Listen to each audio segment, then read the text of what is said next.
Do you guys have a good feel of how they're going to juggle these running backs with the two studs coming in, Javontae Barnes and Gavin Sawchuk, versus Eric Gray's more than a capable back, Marcus Major back in the mix? What direction that looks like, and how they possibly, based on their skill sets, complement each other. Yeah, I mean, I'll just. Oh, sorry, Jose. Go ahead. I would say that because Marcus Major didn't play in the spring game, it's hard to predict right now. But it seems like Marcus Major, with what's been reported coming out of the spring practice, he seems to be on track to have a significant role in the offense. But if you're just watching the spring game as a fan of Oklahoma or college football, Javontae Barnes looks like he's going to be a problem for defenses. Maybe not next year, but the year after, when he can get the majority of the touches as a running back, I think he'll be one of the better running backs in college football.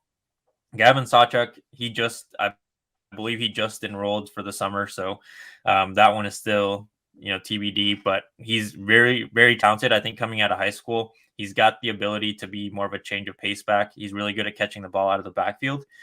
He just needs to get some muscle added on top of him. He's only 18 years old. If he can put on some weight, then just to get over that hurdle of being concerned about potential injury, then I think he can be a really good number 2 guy to either a Marcus Major or Javontae Barnes.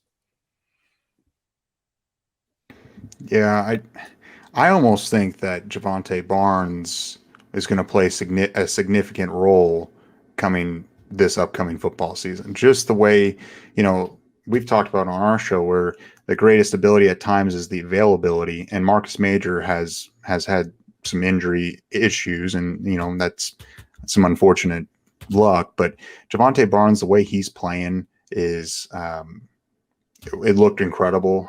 Eric Gray, he's going to get his own. He's going to do really well. I think Marcus Major will contribute. They're just going to have, I think Gavin Sawchuk will most likely redshirt this year. I mean, he's just behind the 8 ball. I mean, he's a terrific talent, but with him only enrolling, this summer and missing all of spring, I think that really puts him behind. But he might come in for a few games to maintain his redshirt. I think he's got a lot of potential.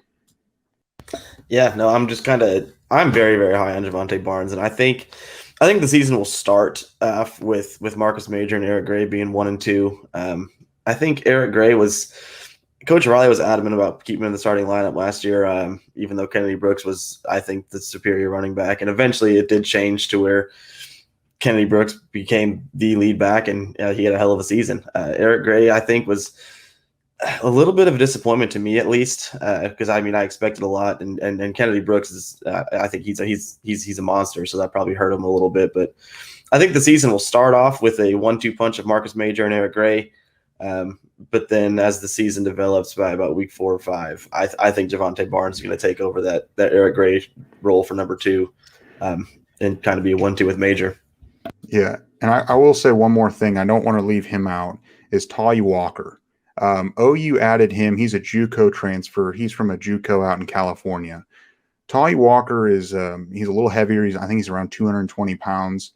He looked really good throughout spring. And I know he's a JUCO transfer, and there's a lot of 4 stars above him and a lot of hype above him. Tawny Walker looked really good.